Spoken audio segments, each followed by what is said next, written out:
rolled off the table again. One. A 1. Chris, the topic we will be discussing today is how do you use weather in your role-playing games? Ooh, weather. Exciting. I know, it's very exciting. I'm just thinking about the weather wizard from old Golden Age comics. I I don't know what that is, but I bet uh, it sounds awesome. Imagine like Storm from the X-Men, but like way less cooler, way less cool. Yeah. Okay.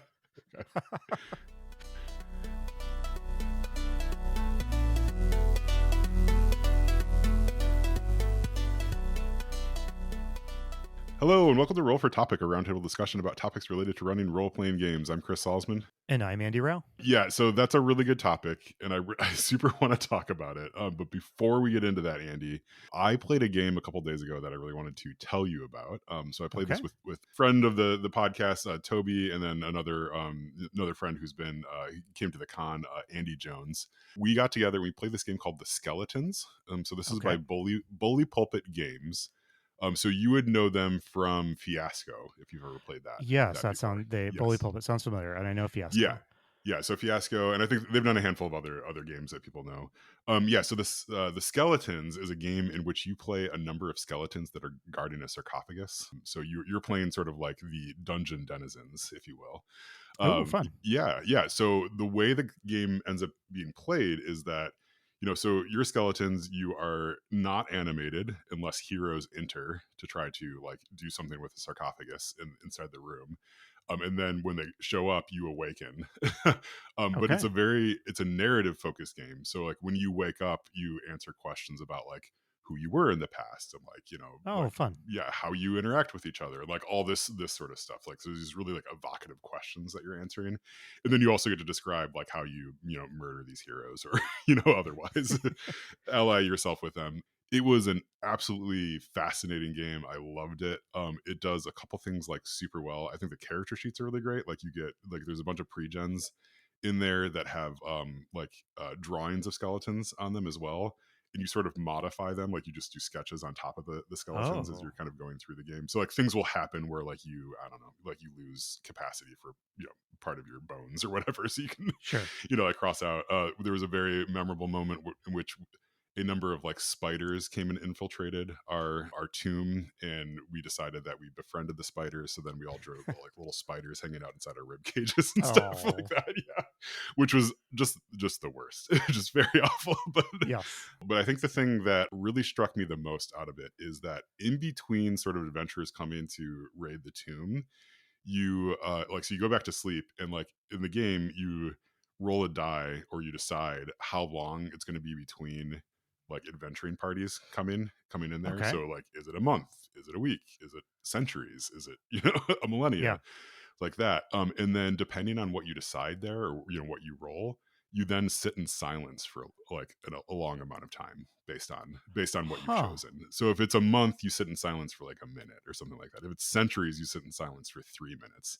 And like so we got out like a timer and set the timer for minutes at a time, Oh, and 3 minutes just is an eternity. it is so long, especially if you're not used to like meditation at all. Like I think like this might drive you crazy, but yeah. So like that's really cool. So the other thing I'll note too is that the game suggests that you turn off the lights as well. So in Okay. between rounds, again, you turn the lights off. Like so, you're sitting in silence and also darkness. We were playing in the middle of the day, so we couldn't really do much. So Yeah. we had a little like LED candle that I turned on and off just to sort of give us kind of the sense of it. But it was utterly fascinating because I mean I don't think I've encountered a game that really forces you to think about like the silence like Huh. in between stuff like that. So we emerged from a couple of those things where we had like made decisions about our characters, right? Like the skeletons that we were playing about, like what would you do as a skeleton if you were sitting there for centuries, just sort of Yeah. not being able to be animated, but thinking through stuff. Highly recommend it. It was super cool. It's a game I definitely want to try again when it's dark out. Like so, it sounds like a really good Halloween game. It sounds perfect for Halloween, actually. Yeah, So, yeah. is there something you're going to take from that experience and bring it into your next, just like regular old D&D game? Yeah, I don't know how much it would tie into like a D&D game. I think it has me jazzed about like I don't know. Like I love narrative games. Like I love games like this that are essentially just like a series of prompts, right? And you're kind of telling a story back and forth. Like there's Yeah, no like you're never rolling for damage. You're never rolling to attack. Like you're just kind of you just narrate everything. Like I really like games like this and I think they're to me there's like an approachability to them, which is what I appreciate most about it. Like I could see getting together people that have never played a game on Halloween and being like, we're going to play this game called The Skeletons. It's going to be really like spooky. You know, the lights are going to go on and off. We're going to sit there in silence, like, right. yeah, You know, we might have some background music and stuff like that. Yeah. And we're just going to kind of tell a story together. That to me is the thing that I'm taking is like, I don't know, this just like kind of further pushes me on the path of like D&D's cool, but there's all this other, other like more kind of yeah, interesting things you can do here and there. Yeah. Cause I don't know if there's much that I could bring into a D&D game from this other than maybe playing with like the lights in the room, right? Like, you yeah, know, yeah, you could really kind of bring a lot of drama if you know if they entered some sort of dungeon and it's like the lights in the actual room go out too. It's yeah. like, well, how are you gonna you know, like I don't know. Yeah, How maybe mandatory is it that all the players show up wearing those glow in the dark skeleton bodysuits? yes. Oh, 100% mandatory. Yes. Okay, all right. Yeah. That's I took a drink. You almost got a spit take out of me. Yeah. Yeah. I mean, I think, yeah, there's a lot of fun to be had. I could imagine if you're playing this like late at night and it's pretty dark, like some of those long silences could get pretty, there'd be a lot of giggles that yeah, happen in yeah, there, just sort of break the tension. But yeah, so super good game. I'd highly recommend it. Yeah, I think it goes up there with me with like 10 candles as far as games that really just sort of play with the idea of light and space, like in kind of your physical environment as like these are games you should as a GM you should try one of these things just to like get your mind going a little bit like about yeah. like kind of the possibilities of what you can do at the table. Well, But the main thing that struck me as you described it is how fun it sounds, how fun yeah. the setup sounds. Like Oh yeah. whether the game itself is fun is, I'm sure a good question. Hmm. It sounds like you enjoyed it, but just who wouldn't have fun with like a skeleton game that Hmm. that incorporates a little bit of like real world, adjust the lights, be quiet, Yeah. Yeah. Yeah. and how many skeleton and bone jokes were made, I Yes. assume it's like 40 a minute. Yeah. Yeah. Well, that Yeah. sounds really fun. I mean, and it just makes me think that I don't know, when was the last time you went to a D&D game and people were like giggly excited about the Mhm. concept, Yeah, yeah. Yeah, because it is like I mean, even just putting down the pre-gens, I mean, I think we all had some, like, pretty visceral reactions to a couple of them, like, "Absolutely not," or like, "That one sounds really cool," right? Like, so, like, Yeah. the skeleton I played was the headless skeleton, right? So it didn't have a skull, and one of the questions that I had to answer at some point in the game was, "What happened to your head?" Right? It's like, and that like, it was just prompt that was the whole prompt is like, "What happened with your head?" And it's like, I don't know, like that's a really compelling question. You could answer that 10 million different ways. Yeah, so it, yeah, it was super cool. I feel like I'm just sort of like caught in this loop of like that was amazing. I kind of want to play it again. Like Yeah. we at the table, like all three of us, I think were pretty interested in like telling a good story along with it. So I think what we ended up with was like this really rich story and like this really rich history too of like why we were there and what was going on with it too, like to the point where I would not be surprised if one or all of us end up just pulling that into a dungeon in some other game that we play as like the Hmm. Yeah. background. Yeah, yeah. Well, So you have some skeleton NPCs for your next D&D game that, absolutely, next yeah, time they fight skeletons, they're going to have names and backstories. yeah. It's gonna be like okay, you'll need to pause. I've got 10 pages of backstory for this the skeleton that you're just gonna kill in 3 seconds. Yeah. Hmm. Okay, well, Yeah. hey, shall we jump into our topic, Chris? Yes. Yeah. Let's Okay. let's jump into it. So Yeah. let me preface this a little bit because this is off of a table of topics that I put together a Hmm. couple of weeks or months ago, and you can probably see from the topics we've discussed. A while ago, we talked about the role of language in your games, and then we talked about day jobs and non-adventuring life as it appears in your games, and now we're talking about weather in games. And Hmm. I have just been really interested lately in thinking about the things that are really, really important to in the real world. Mm, that mhm, are vanishingly rare, or at least underused in role playing games.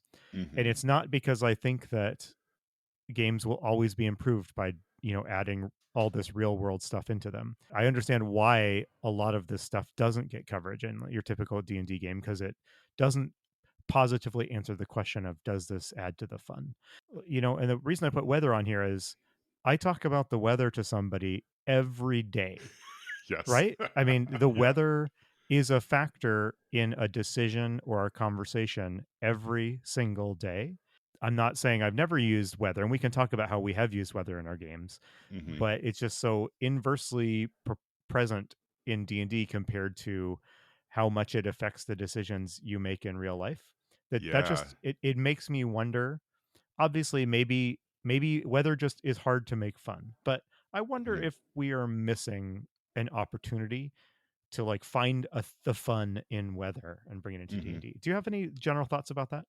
Yeah, I mean, you are right on. Like the first question that like my daughter has every morning when she wakes up is like, what is the weather, right? It's mostly around, hey, am I gonna be able to wear shorts today, or do I have to wear wear pants, Yeah, right? But it's like, yeah, that is such a driving force of like so much of our day to day. And then like, I don't know, do you don't really bike that much, do you? I When do you not. okay, No. yeah, so like I'm a biker, like we're a biking family, right? And so like the weather is a very important part of like what we're deciding to do every morning, right? It's like if it is raining a lot, like that means that we can't bike, so then we need to drive, and it's like a whole like it's just like it's a different set of questions that you're kind of asking yourself Yeah. with that. Right. And I would imagine the same thing would happen with an adventuring party, right? Like if you really get down to it, it's like, okay, are we going to maybe if the weather's nice, we can march five miles a day or something like that. I don't know, right? 10 miles a day, whatever you Yeah. want to call it. But if it's like pouring, I don't know, like maybe you don't go anywhere that day, Right, right? right. Yeah, so I agree with you, right? It's just like it's this very important thing in the real world that like I don't know, like I mean, there's definitely rules for it and say like D&D, For sure. right? It's also one of those things where I think if you were looking to cut something from a game system, mechanics wise, like that would probably be the first thing that you get rid of. Is like, Yeah. okay, we can just get rid. Like we don't need that. Yeah. But yeah, but I don't quite know why. I mean, I've only ever really used it for like atmosphere purposes, right? In a game, like oh, it's like it's cold out because it's cold and dark, and like you just kind of want to give like a closed in feeling or like a spooky feeling to that. So like you kind of yeah, I don't know, narrate it like it's like kind of a late fall day, like a a Halloween vibe. Or right, or you want to like increase the drama, so like there's lightning and thunder and rain and stuff like that going on. But it doesn't. It rarely ends up having a mechanical effect. Yeah. Like in the games that I run. Um, yeah, and I Yeah. I wonder I wonder about that. Yeah. I mean, I think like at most I might be like, well, it's slick here, so if you're going to try to do an athletics check, right, it's going to be a, -2 or you take disadvantage or something like that. Yeah, and that is one of the reasons. So I have used weather at times, and in a minute or two, I want to talk about them and Mhm. hear your reaction. But weather has been in the games I've been running since I first started playing role playing games way Mhm. back in the '80s, and it has predominantly been something that applies a penalty to what you're doing. It Mhm. applies a penalty to your travel rate, or Yeah. it hampers your movement, or it creates rough terrain, or it makes it harder to see. Those are the sorts of things that are least interesting to me, things that Yeah. they only exist to make things harder for the PCs, not in a fun puzzle solving way, but in just like a everybody's got to take a -2 to all your rolls because it's Mhm. snowing Yeah, way. yeah, Like, yeah. and sure, it's realistic, whatever, but that's the most boring kind of hindrance you can throw at your players. And so for most of my gaming, I only encounter weather, when it's on the table of combat modifiers, and it's like, is it raining really hard? Then everyone has a -2 on perception checks. Yeah. Super boring. There's other things like other game elements like strict encumbrance tracking or Mhm. strict spell component tracking that, like, I'm sure some people find some fun in that, but for me, it sounds like it is just like making everybody's die rolls a little bit harder, and that's not very exciting. So, anyway, any thoughts? Yeah, I think my initial thought is like, so how would we think about weather in a way where it's not just a negative, right? It's like, Yeah. yeah, excuse me. I mean, so like another way to approach it might be like, I don't know, like you get bonuses, right? If the sun is shining, or right, or Hmm. like are there ways in which you can incentivize like, yeah, doing certain actions during different kinds of weather, right? So it's like there, yes, like okay, it's raining, so you take -2 to everything, but like what if it's raining and you are right going back to like, like if you're storm or the weather wizard or something like that, like it allows you to maximize some sort of your weather magic or something like that, so you get like a plus, +2 bonus or something like that, or Yeah. stuff just automatically hits. If you pitch it always in terms of here's a detriment to you, like it's like a mechanical disadvantage to you, like Hmm. I mean that's like, I think turnabout's kind of fair play there. It's like, yeah, like when would it be a positive?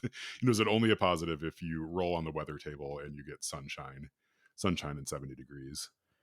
Yeah, I that's hard. I think that's I agree with you, by the way, but I think it's hard Yeah. because we've calibrated our baseline environment as pleasant, sunny day within that window of Hmm. temperature and precipitation that you Hmm. don't have to change your clothing more than just adding or removing a layer, right? Hmm. That's like our baseline, and really you're only really going to get negatives when you leave that baseline. So like Yeah. Yeah. I don't know if your baseline were like it's this setting is incredibly hot, blazing hot all Yeah. the time, and you've had to adapt to this brutal, humid heat. But Hmm. today it's like sunny and breezy, and you all get +2s to your Yeah. movement. Yeah. Like, I don't know.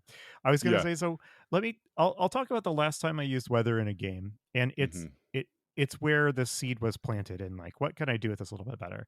It's a Mhm. Call of Cthulhu game, and during it was set during a historic blizzard. Like it happened Mhm. in real life. It was like the storm of the decade. Yeah, yeah. I was really aiming for real world connections, and I really wanted Mhm. it to feel like I wanted like, oh yeah, we played through the blizzard of like 25 or whatever it was. Yeah. I started the first few sessions, it was mostly just like background flavor. Like, oh yeah, the city is, there's piles of snow all over the place, and it's you have to just describing it, right? Mhm. You have to pace through foot deep snow. And here's where it started to get fun. Anytime there was a scene, I tried to think of one way the weather just affected what was happening in that scene. Mhm. So, for example, at one point the PCs were like jumped by some thugs. These thugs were corrupt police officers who were trying to scare the PCs away from an investigation that was getting too close. Yeah. So I thought, but you know what? It's like we're in the middle of a blizzard. These guys are all they're completely bundled up. Yeah. So, right? So you don't get a good look at their faces.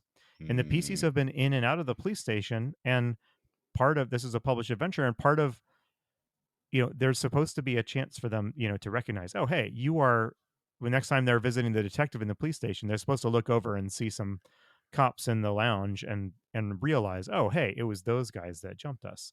But Mm. Mhm. because everyone is bundled up and they have big jackets and hoods over their faces, you don't get a look at their Mm. haircuts or hairstyles or just other identifying things. That's not very exciting, right? I mean, it ended up just making it a little harder for them to be able to ID their attackers later in the Yeah. adventure. Didn't really have a big role, but it felt good. It was something that felt like it had more impact than it actually did. Does that make Yeah. sense?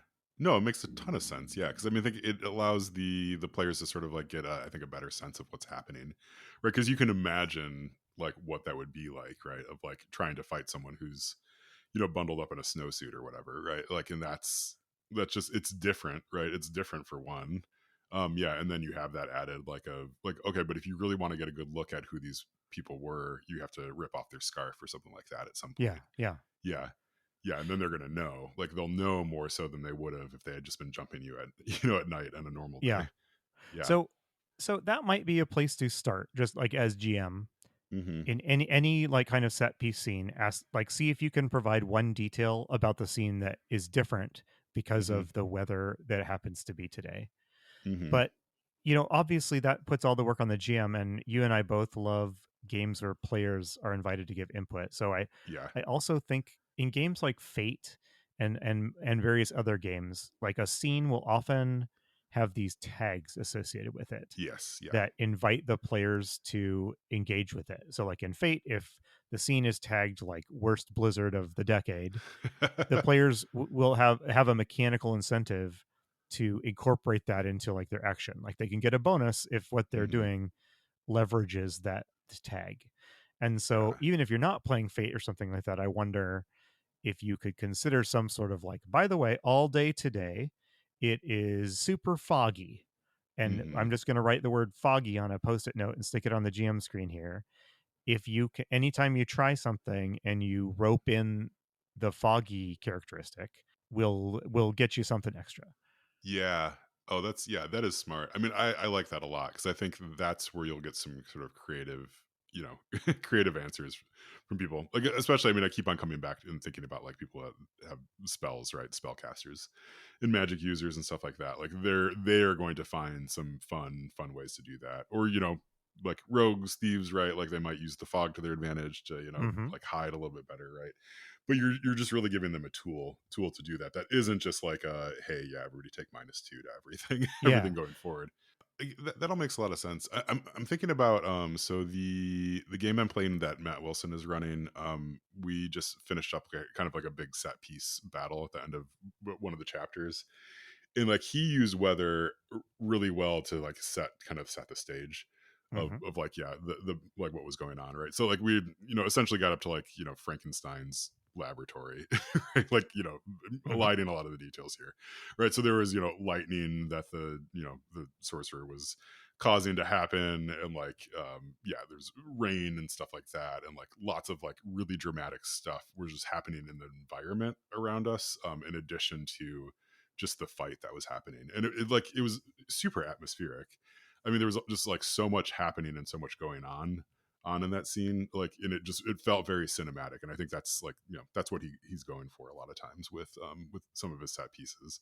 Like, so that felt really good. Like, it's also the sort of thing where it's like, if you're not doing it all the time, like I don't even think as a player I would be thinking about the weather weather that much, unless the Hmm. GM sort of puts it in front of you as like a, hey, here's an opportunity, or here's what's happening in the scene, to like, yeah, give you kind of a sense of place a little bit more. Yeah, because it's just like it, as a player, it is sort of another thing to think about, right? Like, in Yeah. addition Yeah. to all the stuff you have in your character sheet. Yeah, like I'm almost imagining your GM screen having like on the top like a little like thing you can move around for, like, is it like what's today's weather, right? Yeah. Like, Yeah. Totally. yeah, yeah, you want like the fantasy version of like a meteorologist to show up every morning and give you like, yeah, kind of the weather report. Yeah. I uh need one of those like sun, little suns on a stick yeah. that like you can move behind your Yes. GM screen. Yeah. Yeah, like a children's theater production. Yeah. um Yeah, so I've been replaying Elden Ring lately, too, and like that is a Yeah. game that, like, again, there isn't a lot of mechanical effect, but it is a game that has like this pretty detailed weather system to it Yeah. as well, right? So you can, right, like weather and time, right? So you can do stuff at night and you can do stuff during the day, and then sometimes you go to an area and the wind's blowing like crazy and it's raining and it's like Yeah. visibility is sort of lower, stuff like that. It can feel a little bit random, right? In the game, there are definitely places in which it's like it's always windy, right? And that, like, that has some atmosphere to it too. But what I like about that is that as you're running around this space in that game, areas feel distinct even if they visually are sort of the same. And I Yeah. think that can be another thing that weather can really do for you, is try to, like, is take something that feels familiar and make it very different.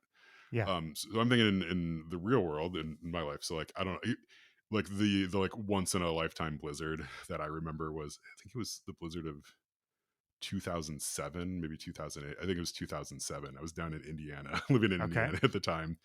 I It was my first week on this new job that I had. We got hit with this blizzard that was like 3 feet of snow or something like that, right? Like, it's the sort of thing where, like, in my memory, like, you couldn't open the front door because there was just snow all the way way up. Yeah. Like, we could get outside, right? I could shovel. Like, I barely made it into work. They like closed. I was working at Ball State University. They like closed the university for the first time in like 30 years Yeah, yeah. over the blizzard. But like it was such like a difference, right? Like you go about your life, I think, so often thinking that everything's just sort of like normal and like this is just what it is. And then all of a sudden you wake up one day and it's like, oh, this blizzard makes it so like I can't go get food today if I didn't have food, right? Yeah, Like yeah. we should go check on our neighbors. Like everything's very different. Like I can't drive like I, normally would.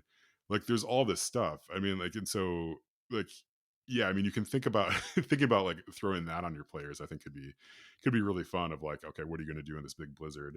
But I'm also wondering about like the things it makes possible too. Like, I'm just really harping on this idea. Like, I don't know what it is in your game, right? Like, maybe it's like there's this giant blizzard that shows up, and for whatever reason, it causes a landslide and like shows off part of this mountain that's been covered for centuries, right? And Hmm. there's like a giant skull underneath there that no one's seen, or yeah, whatever, right? Like there's a new Yeah, cave, like there's like all sorts of stuff I think you can do because it's like these events can kind of reshape our environment quite a bit and reshape yeah, how we interact with our environment.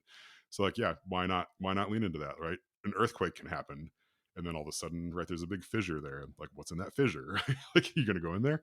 That sort of stuff.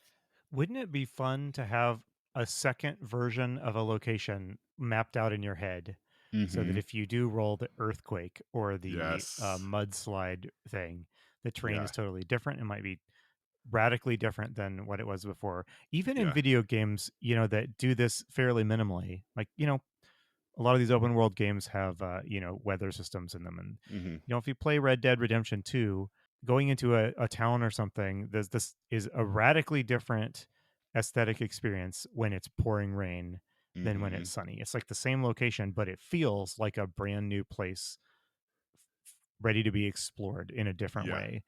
And I don't know how often in your typical D&D games you're really revisiting the Mm-hmm. same locations, particularly the same adventure locations. Yeah. But if you do have a game where that's the place, yeah, like you don't have to have an earthquake cause a chasm, to rip apart the adventure scene Mm-hmm. since they last were there.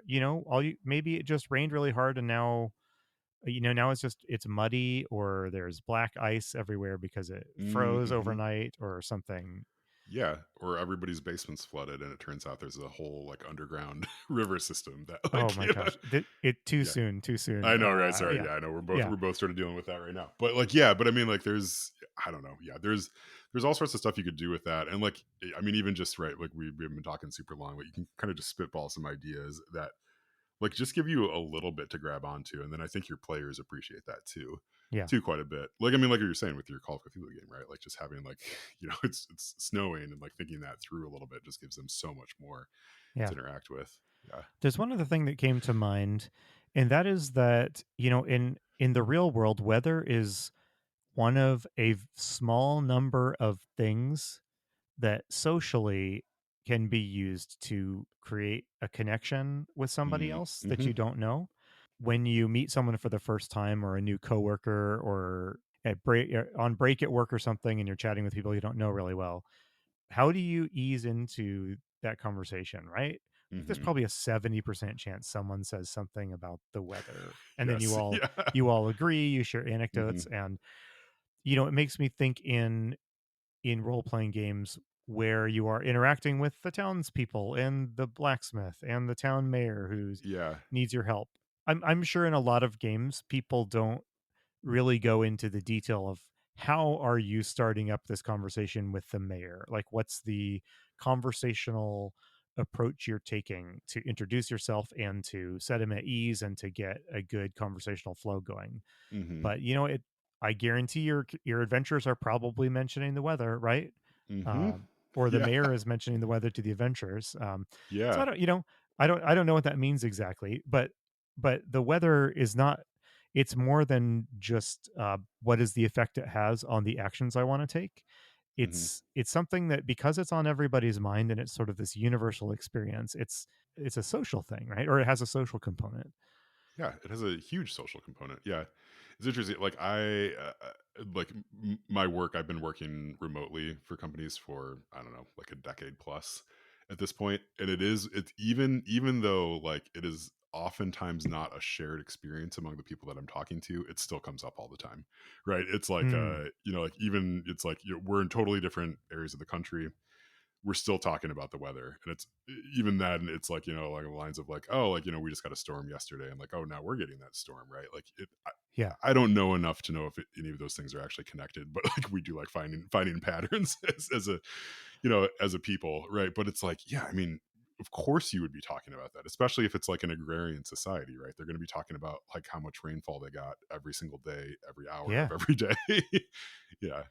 It makes me think at my day job, we have these once a week like stand up meetings, and when the Mhm. meeting is done, everyone types a single word into like the group chat that's like what's the theme of like your week. Oh And wow. Okay. uh so I mean it's meant to be lighthearted. Yeah. And I would say 40% of them are like a sports reference because of whatever game is happening, and the Okay. other Yeah. 60% are usually like sunshine or Okay. snow, or is Yeah. a weather a statement. Yeah. I mean, and these are people, the actual theme of your week is going to be the work you have to do, like the Yes. reports you have to write, the meetings you have to have. But like the Yeah. word that people choose, like that, and I don't want to put too much weight on the dumb Yeah. word that people throw into a group Yeah. chat at work, but Yeah. the word people choose is like often a weather word. So Yeah. Man, that is really interesting. Yeah, I'm I keep on like my mind keeps on going back to Dune, right? And like thinking about oh like what is the conversation about weather on Arrakis?